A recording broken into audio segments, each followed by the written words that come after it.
எப்பயுமே இட்லி, தோசை, சப்பாத்தி இந்த மாதிரி இல்லாம, ஒரு முறை இந்த சாண்ட்விட்ச பிரேக்ஃபாஸ்ட்க்கு ட்ரை பண்ணி பாருங்களேன். கண்டிப்பா எவ்ரி சண்டே சாண்ட்விச் தாங்க இருக்கும் உங்க வீட்ல. வாங்க இன்னைக்கு என் ஸ்டைல்ல எப்படி பண்ணுறதுன்னு பார்க்கலாம். அதுக்கு பேனில் கொஞ்சமாக பட்டர் சேர்த்துட்டு ஆனியனும் சேர்த்துக்கோங்க. ஆனியன் நல்லா வதங்கினதும் நம்ம கட் பண்ணி வச்சுருந்த டொமேட்டோவும் சேர்த்து நல்லா மேஷியாக குக் ஆகட்டும். அது குக் ஆனதும் நான் கொஞ்சமாக டொமேட்டோ சாஸ் ஆட் பண்ணியிருக்கேன். காரத்துக்கு ஏற்ற மாதிரி மிளகாத்தூள், கொஞ்சமாக கரம் மசாலா, கொஞ்சமாக சீரகத்தூள், கொஞ்சம் உப்பு சேர்த்துருக்கேங்க. சேர்த்து நல்லா வதக்குங்க. இது நல்லா வதங்கினதும் நான் கொஞ்சம் கேப்சிகமும் பன்னீரை வந்து சின்ன சின்ன க்யூப்ஸாக கட் பண்ணி வச்சுருக்கேன். அதையும் ஆட் பண்ணி நல்லா மசாலாலாம் அதில் கோட் ஆனதும் ஒரு 5 மினிட்ஸ் வச்சு இறக்கணுன்னா நம்ம பன்னீர் ரெடிங்க. அப்புறம் என்ன, நம்ம இதை வந்து ஸ்டஃப் பண்ண வேண்டியதுதான். பட்டர் தடவிட்டு ப்ரெட்டில் கொஞ்சமாக டொமேட்டோ சாஸும் தடவிருக்கேன்.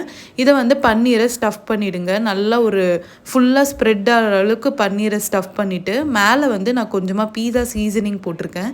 எனக்கு பிடிக்கும், அதனால நான் ஆட் பண்ணியிருக்கேன். உங்களுக்கு வேண்டான்னா இதை நீங்கள் ஸ்கிப் பண்ணிடலாம்.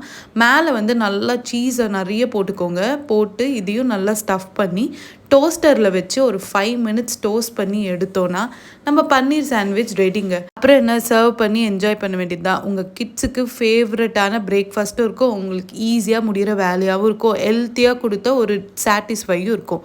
ட்ரை பண்ணி பார்த்துட்டு எப்படி இருந்ததுன்னு சொல்லுங்கள்.